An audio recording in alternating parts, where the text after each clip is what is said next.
thing on? We're on? All right. Thank everyone for coming to the regular meeting of the City of Aransas Pass City Council. Today's September 18th, 2023, and the time is 5:30. Will you please all stand for the invocation and the Pledge of Allegiance? Dear Father, thank you for your blessings, my Father. Especially I thank you, my Father, for taking care of our first responders and all that were responsible for putting out the fire. I thank you, my Father, that it went well, considering what could have happened. And I also thank you, my Father, and ask for blessings. But the citizens, my Father, that responded by taking water, food, whatever needed to be, and our Civic Center staff, my Father, for responding, and all that were there to help with our residents, my Father. It's a blessing and it's a joy to see what we can do when we all come together as a community for the betterment of Aransas Pass. We might not all agree on how to get there, but the whole purpose is for us to unite and respond, just like our residents did. I thank you, my Father, for each and every one of them. I also pray, Lord, that you guide us as a council, our department heads, our city attorney, city manager, that we do what's best for the city, that we can keep moving forward, my Father. I thank you and I pray for your guidance. In Jesus' name I pray. Amen. Amen. I pledge allegiance to the flag of the United States of America and to the republic for which it stands, one nation, under God, indivisible, with liberty and justice for all.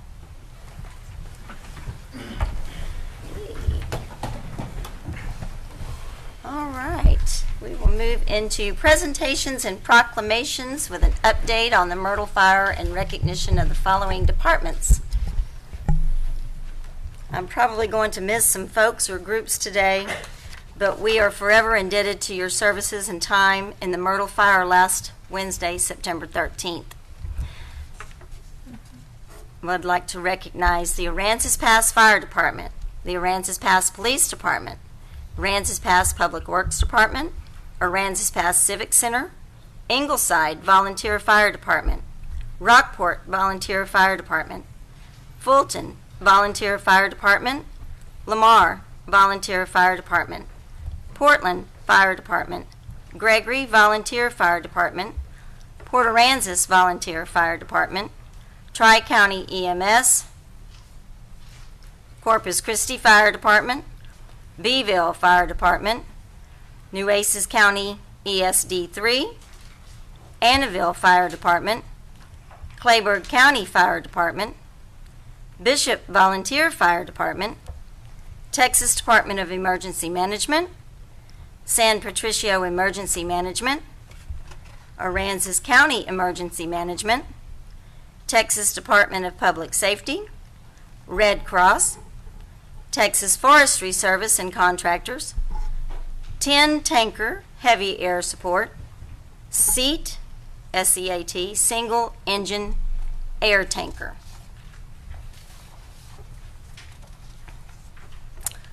Some notes from Chief Blanchard. He cannot be here this evening.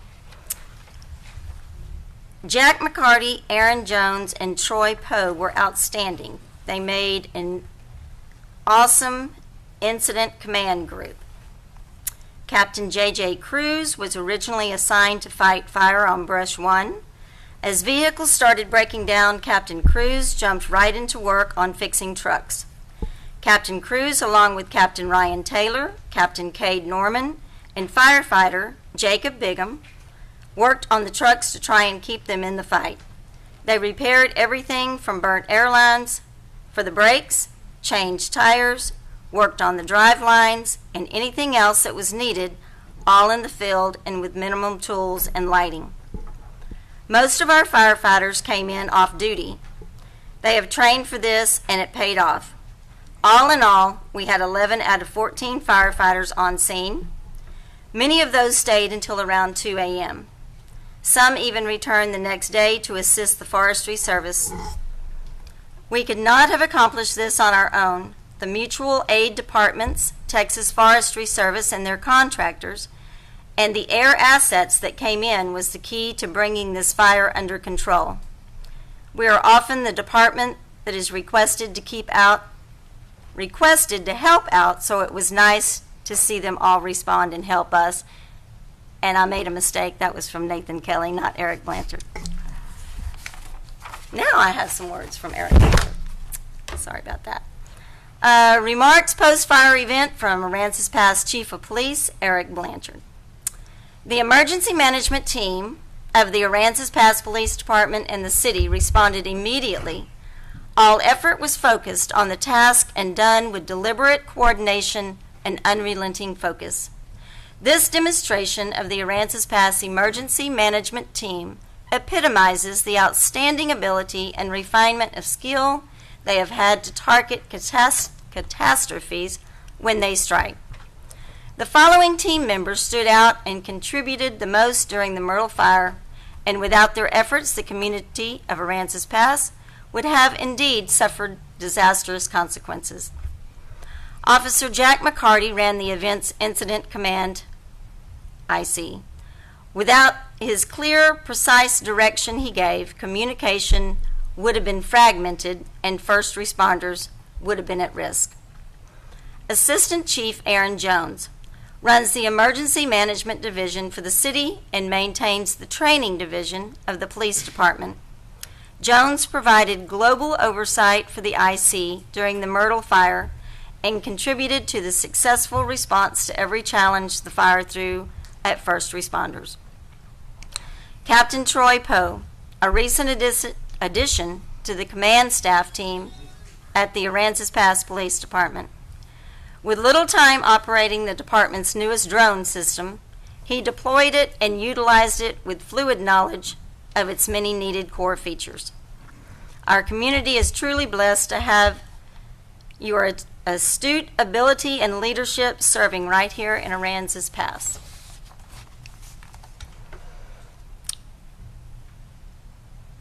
Public Works sprang into action immediately and was crucial in keeping citizens from getting too close to the fire and the command scene. Additionally, Aransas Pass Police Department has not quit raving about Mike Bonner and his outstanding work during this event. Additionally, Bonner's wife, Tony, was out there the entire event, providing rehab needs through refreshments and food for the first responders. Also, Rosemary Vega, our CEO of the Aransas Pass Chamber of Commerce, serving as the city volunteer organization active in disaster, also was quite helpful as she helped set up and man the shelter for evacuees at the Civic Center and helped manage the many donations from our community, along with Kaylin Paxson, our Community Enrichment Director. And let me not forget to mention Chief Kelly. He always goes out of the way to fight these fires on the front lines with his troops. Last, I would like to recognize our community for their responsible actions and communications during the fire. Thank you for all of your support. Okay, thank y'all very much. Y'all did an awesome job. It was very, y'all, you know, it was an awesome undertaking that y'all had to go through, and every one of y'all are thanked and appreciated for all your time and service to our community. Okay, now we move on to, yes.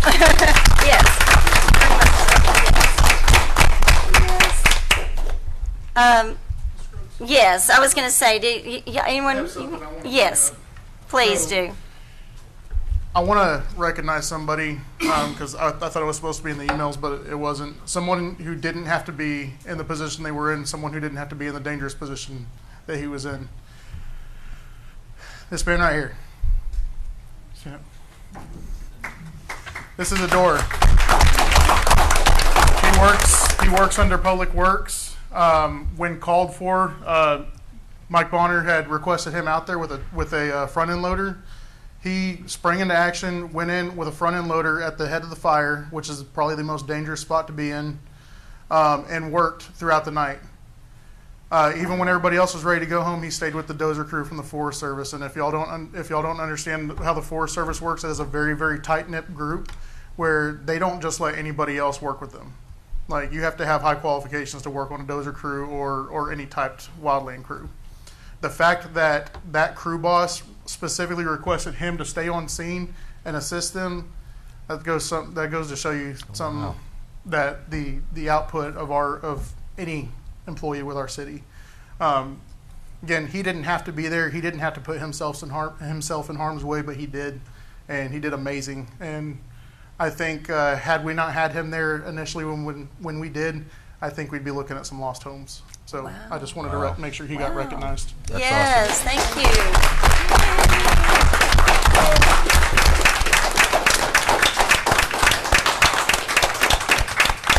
Excellent job. Chief, did you have anything else to add to all that, or? No, thank you. No? You said my. Yes. Okay. Well, thank you all again. That was a great story. Thank you, Jack. Moving on to boards and commission appointments. Aransas Pass Crime Control and Prevention District. Yes, terms on the crime control, we have terms expiring for Donald Boats, Carol Salinas, and David Harris, and they are all seeking reappointment for a new 2-year term.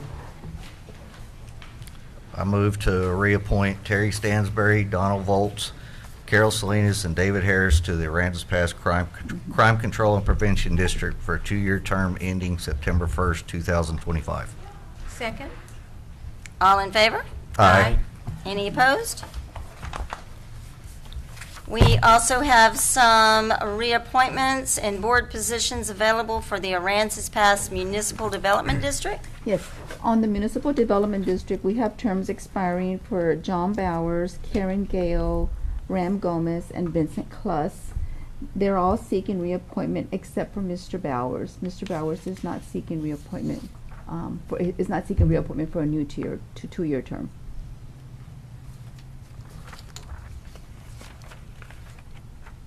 So let me just add that with Mr. Bowers not seeking reappointment, that leaves 2 positions open on the MDD board.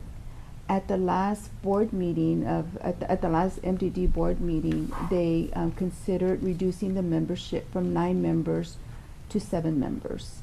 So at their October meeting, they're going to be amending their bylaws, and those will come to council to officially approve the bylaws to reduce the membership from 9 members to 7 members. I move to reappoint Karen Gill, Romero Gomez, and Vincent Kluss to the Aransas Pass Municipal Development District for a 2-year term ending September 1st, 2025. I second. All in favor? Aye. Any opposed? Just to make a note, I think Mayor Gomez represents the council, not that he actually is, that's That's correct. what he sits on there, just to represent the council. Yes, ma'am, that's correct. Okay. Moving on to the ESA, Environmentally Sensitive Area Board. I'm sorry, the next board is the Building Board of Standards. Building and Board of Standards and Appeals. Thank Yes. you, Mary. Okay, and on that board, we have terms expiring for Ricky Kilgore and Dennis Peacock, and they're both seeking reappointment for a new 2-year term.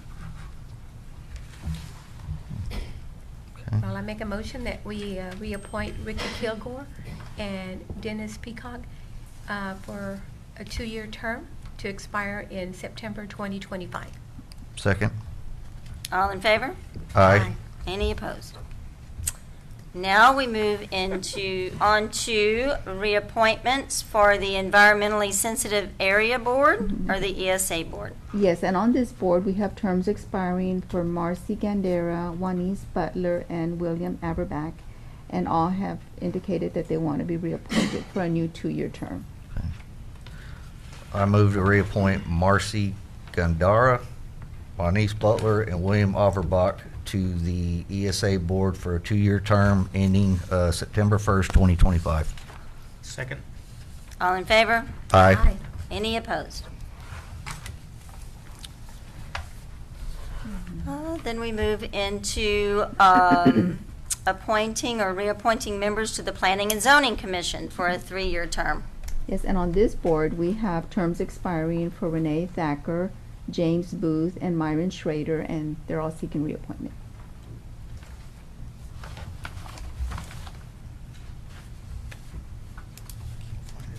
Anybody?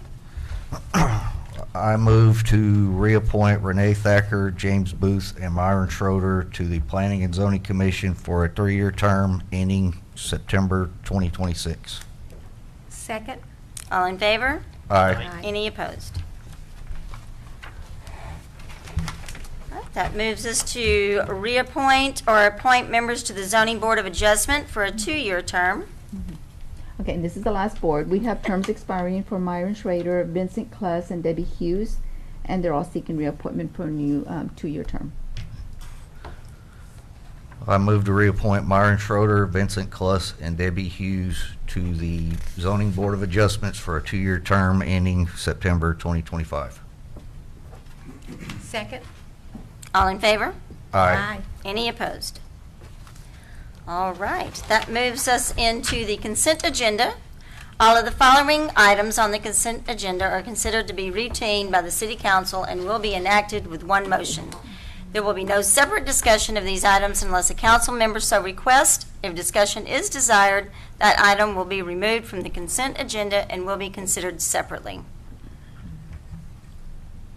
I make a motion that we approve the minutes of August 28th, 2023, the workshop meeting minutes, September the 6th, 2023, regular council meeting of September the 11th, 2023. Second. All in favor? Aye. Any opposed?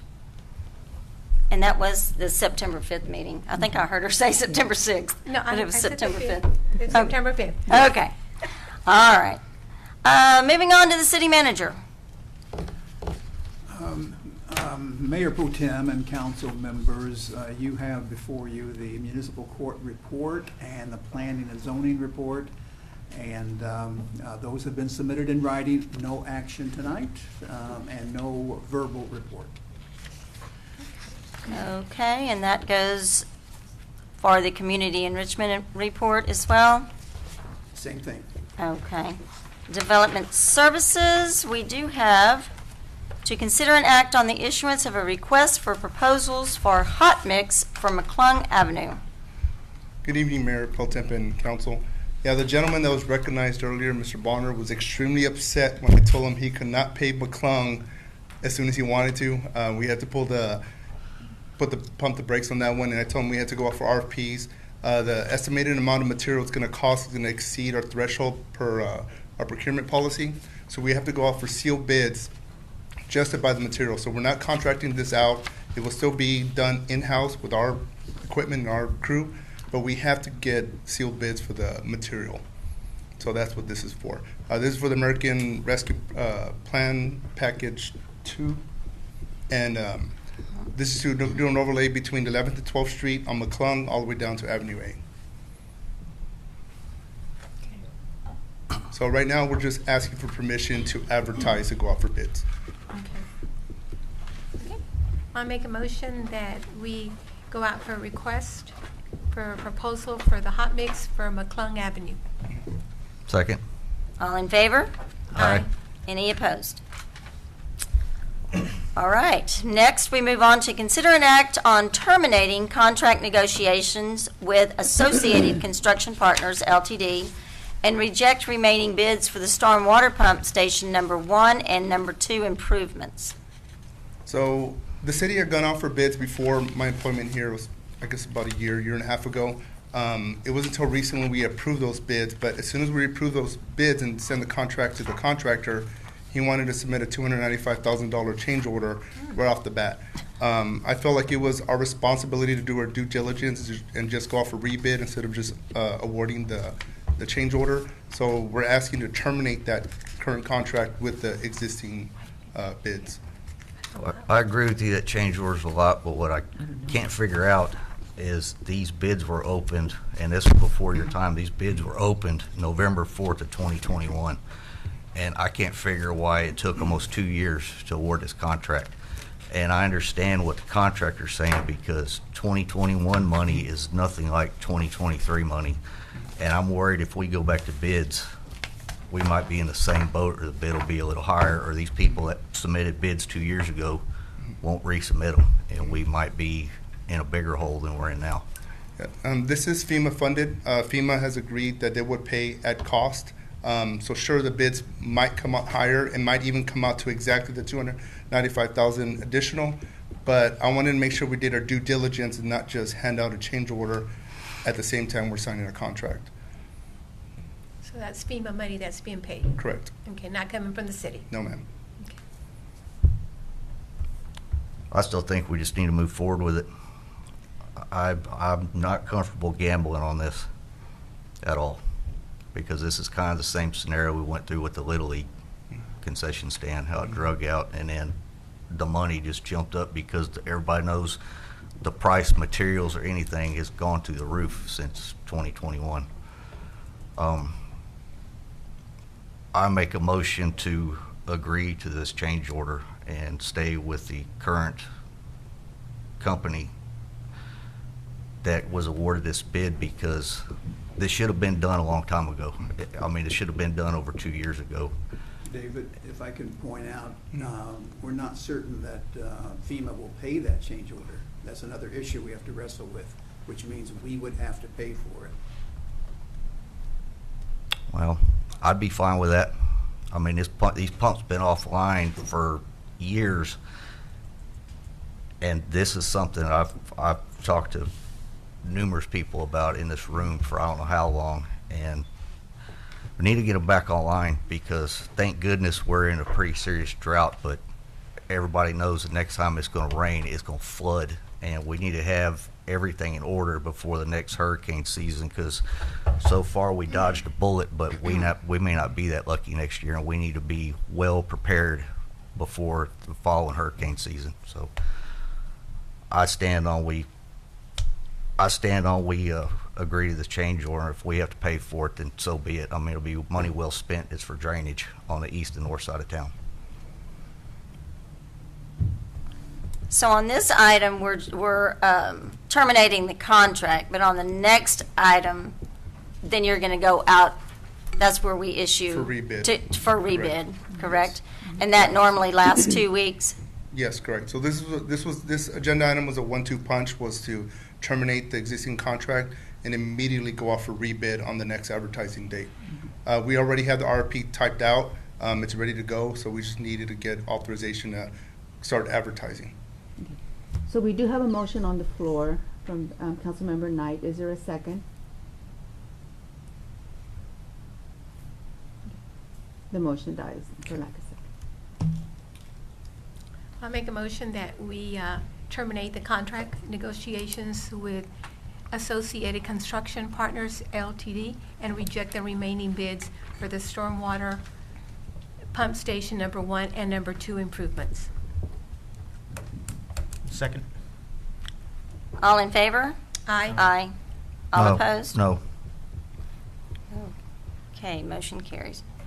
Moving on to consider an act on the issuance of a request for proposals for the stormwater pump station number 1 and number 2 improvements. So this was the second part of the agenda, so now we're just asking, just like the hot mix, just permission to start advertising to receive some sealed bids. Once those bids come in, of course, we'll bring it up to the council to get approval to move forward on the contract. Just a question. Yes, ma'am. Before I make the motion, can I do that? Or do I have to make a motion first? Can I make a No, you can ask a question. question? The company that bid on that first one that was awarded and we rejected is able to rebid again, Oh, right? they're not disqualified. They're not No, disqualified, okay. They got no points knocked out. Okay. Yeah, so they're free to, if, they might not choose to Okay. bid, but yes, they are allowed to bid. Okay. Well, I make a motion that we go out for a request for proposals for the stormwater pump station number 1 and number 2 improvements. A second. All in favor? Aye. Any opposed? Okay, now we move on to consider an act on approving the closing of the boat ramps at Conroe Harbor and the closing of Turnbow and Allen Boulevard at 5 p.m. on Saturday, October 28, 2023, and using Harbor Point Park for the 8th annual Trunk or Treat event. Yeah, so last year was my first trunk or treat, and man, that event was fantastic. Oh my goodness, it was a line of, what'd you say, Mickey, like 1,200 people. Like, man, it was awesome. So basically, we're just asking for permission again to use that Con Brown Harbor section for this event. It will be hosted by Public Works. We got some flyers we're going to put out in the front, but we can't put them out until we get this approved. So. Well, I make a motion that we approve the closing of the boat ramps at Con Brown Harbor and the closing of Turnbow and Allen Boulevard at 5 p.m. on Saturday, October the 28th, 2023, and using Harbor Point Park for the 8th annual Trunk or Treat event. Second. All in favor? Aye. Any opposed?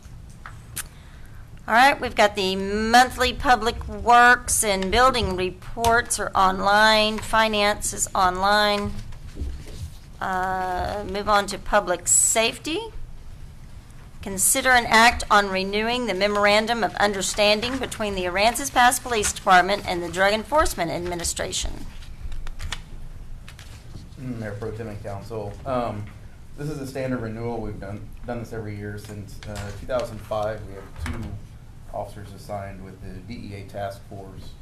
So we're just looking to continue and renew the contract, or the MOU we currently have in place. I move to renew the MOU between the Aransas Pass Police Department and the Drug Enforcement Administration. I second. All in favor? Aye. Any opposed? We move on to consider an act and ordinance amending the City of Aransas Pass, Texas Personnel Policy Manual adopted October 21st, 2019 by adding Chapter 36-1, Non-Sworn Police Officer Cadet Program, and providing an effective date. Mayor Pro Tem and Council. So what this is going to give us the ability to hire non-sworn cadets and be able to send them through the police academy.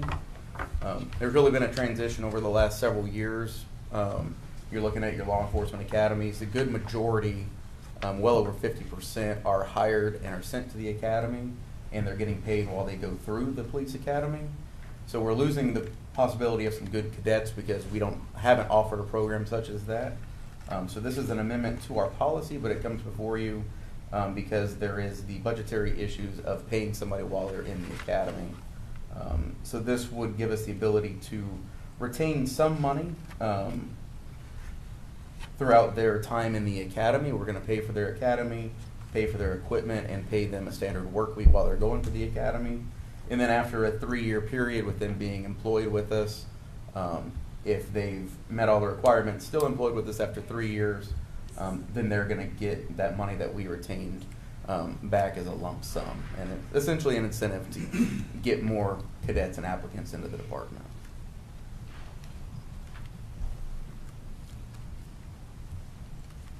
Sounds like a good deal to me. I make a motion that we adopt the ordinance amending the City of Aransas Pass, Texas Personnel Policy Manual adopted October 21st, 2019 by adding Chapter 36-1, Non-Sworn Police Officers Cadet Program, and providing an effective date. Second. All in favor? Aye. Any opposed? All right, we move on to consider an act on approving an emergency medical services contract with Tri-County Emergency Medical Services beginning October 1st, 2023 through September 30th, 2024. This is an annual renewal. The only thing that changed was the monetary figure. Of course, we're going to put a station here and have an extra ambulance on staff for peak time.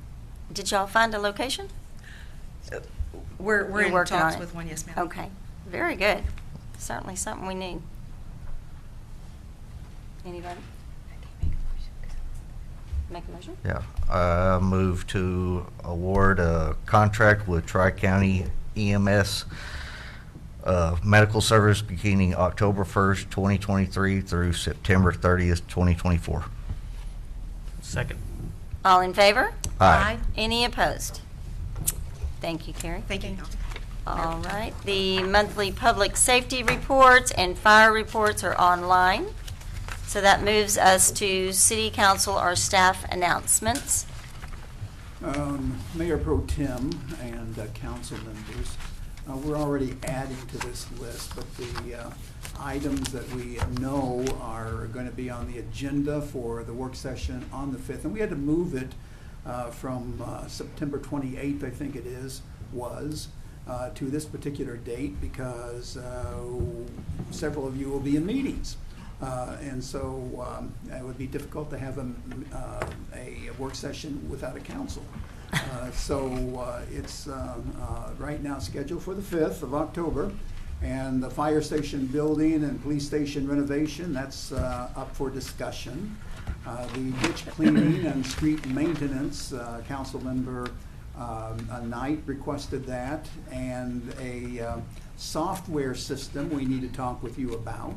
Involves more than one department. Oftentimes the software of this magnitude will deal with the finance only. This goes to other and will be used by other departments also.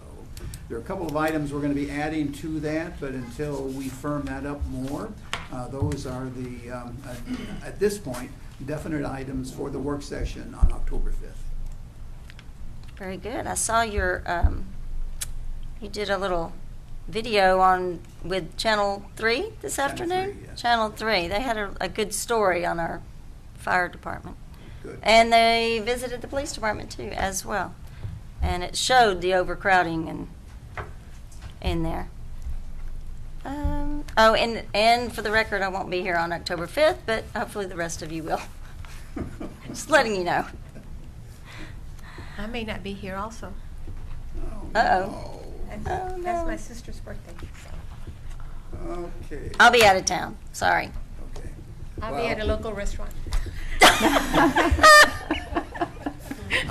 We'll look at this a little more closely then. All right, I'll show up.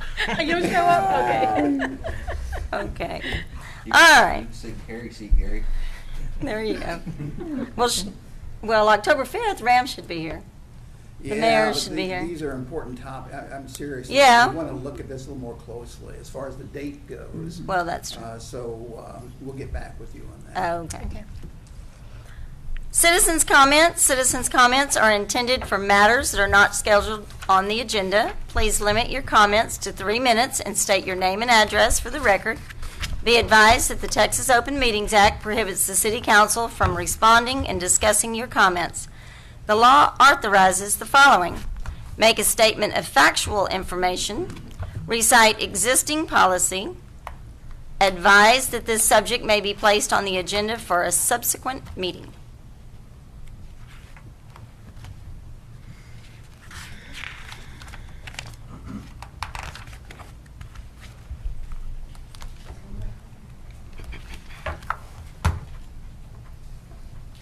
Hello, good evening. Hi. My name is Jason Phillips. Live at 1301 South Bay Avenue, Corpus. We have a food truck, and we were working an event over here. Had a inspection in the morning from the county, gave us a temporary permit.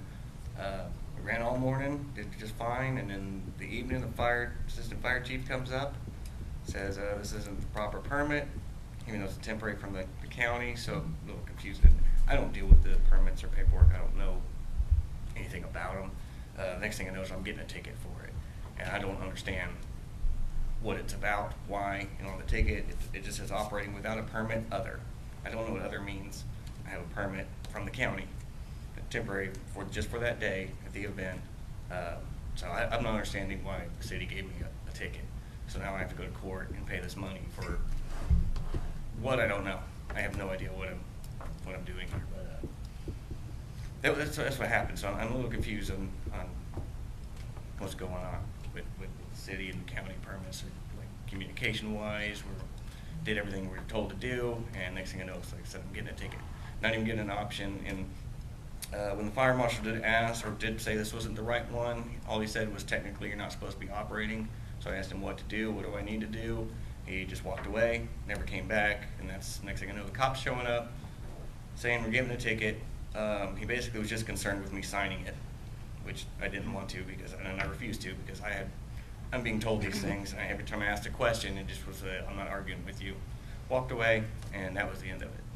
So we're here to, I guess, figure out what's going on. Like what We did. We're normally not supposed to ask questions, but did you have a permit for your food truck from the city? From the county.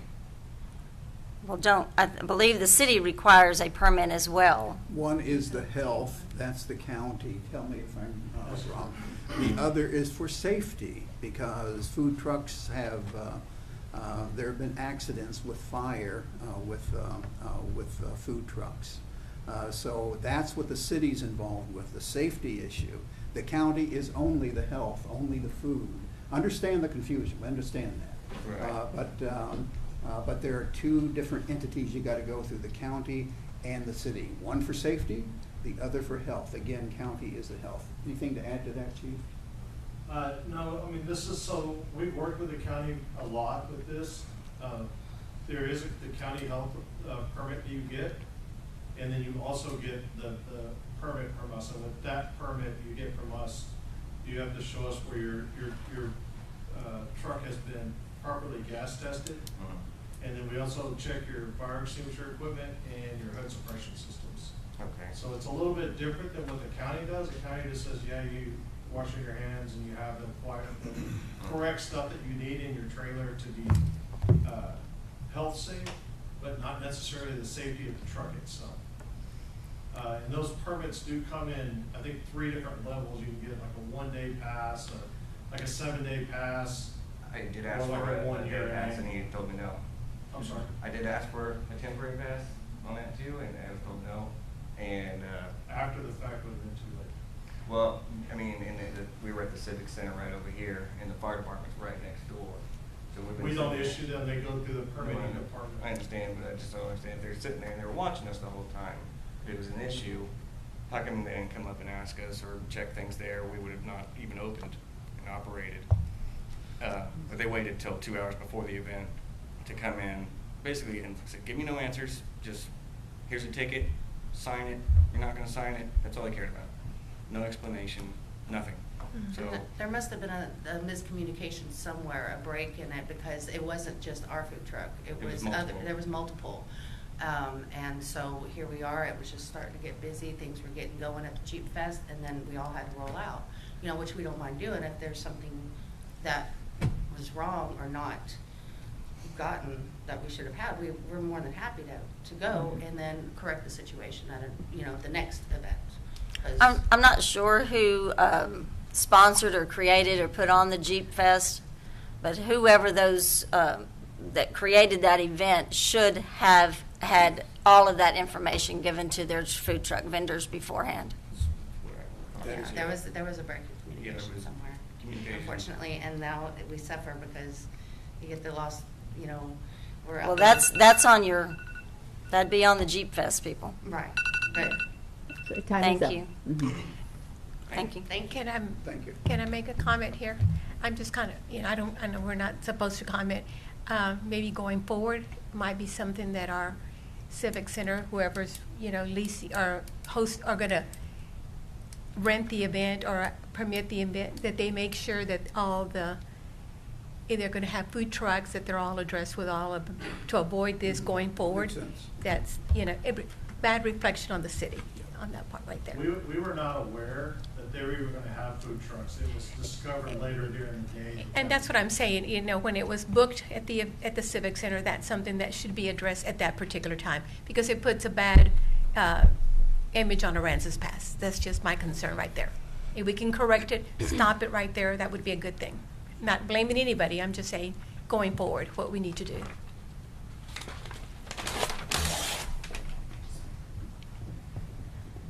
My name's Teresa Lidberg. I live at 238 North Houston Street. I'm the owner of Mama T's Food Truck.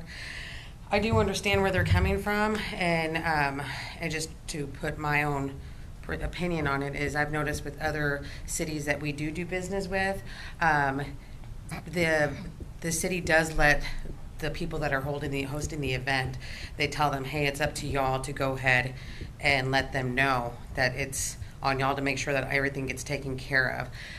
I understand where y'all are coming from, because I hear a lot in the food trucking industry and a lot in the food trucking circuit that Aransas Pass is the big bad wolf.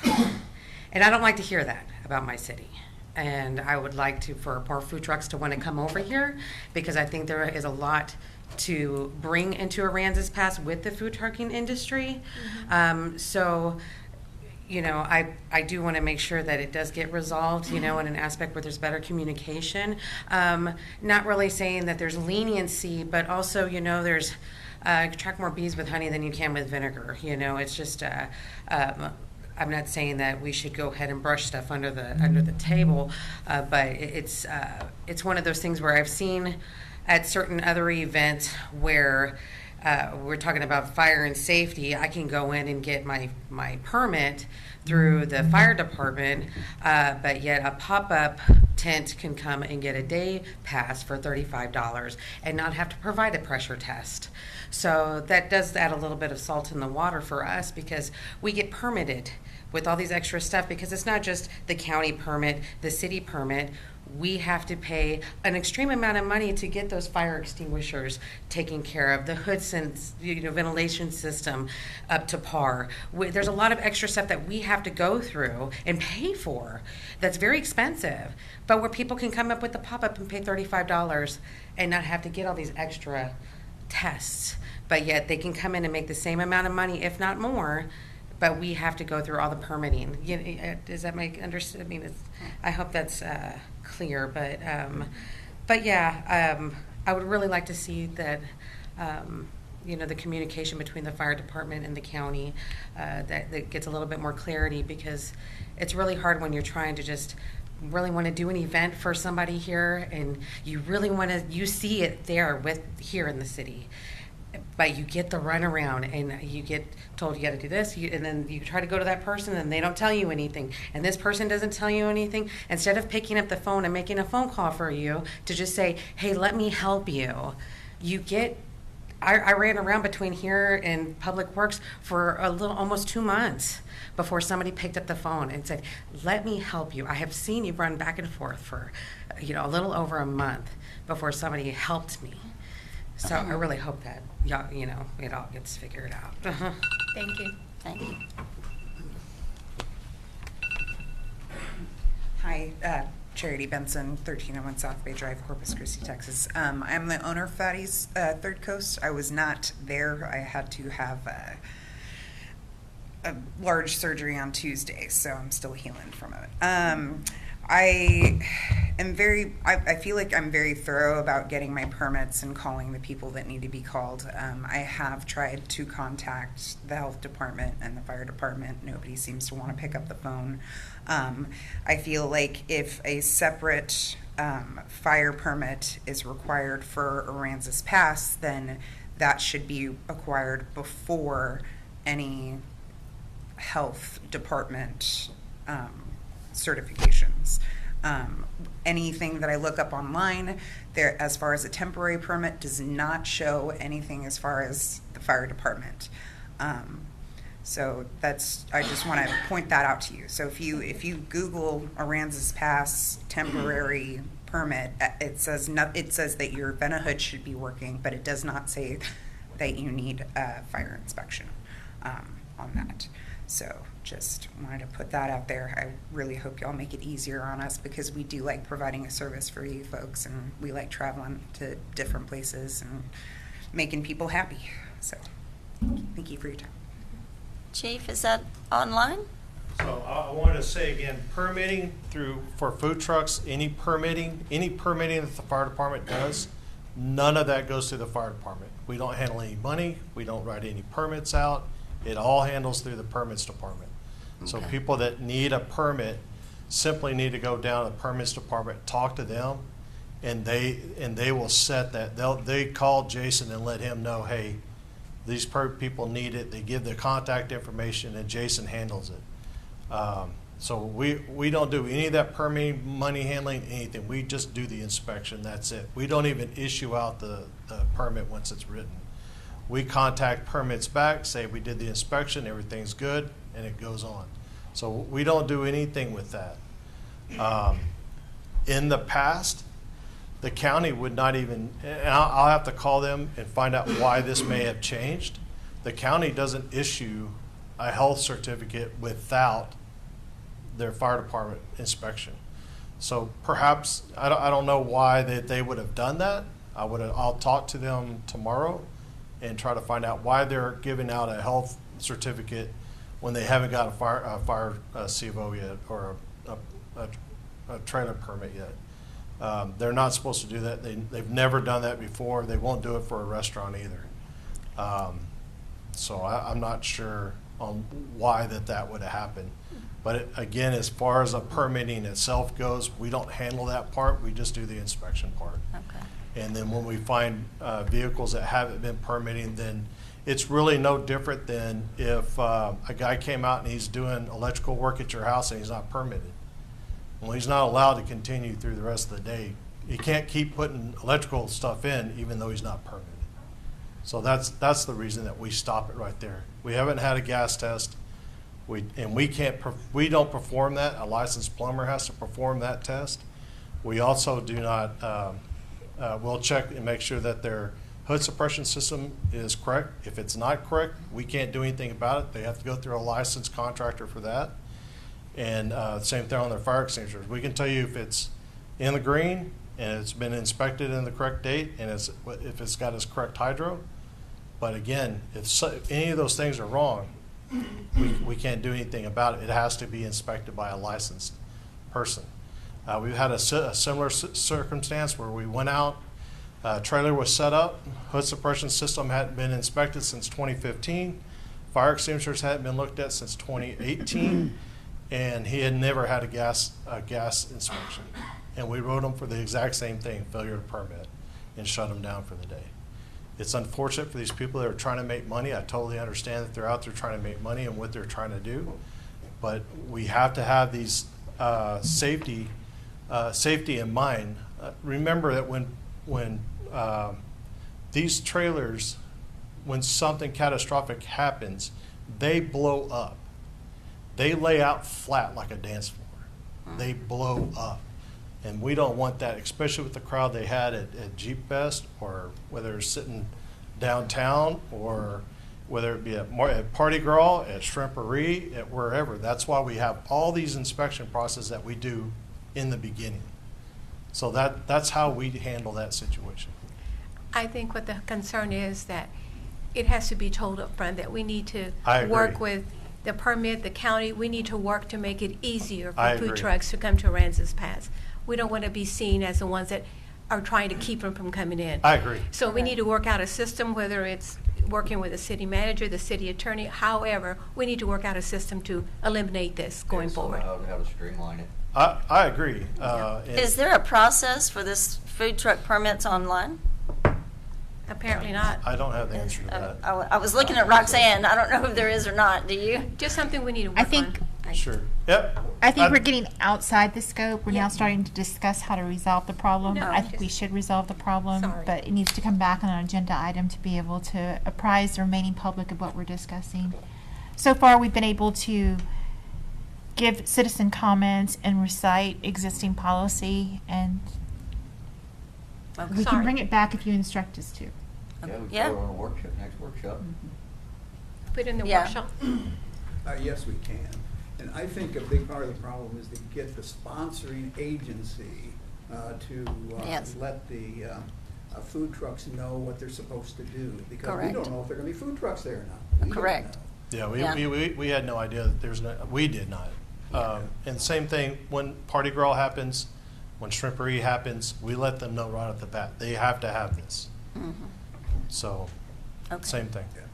All right. Okay. Thanks, Chief. All right.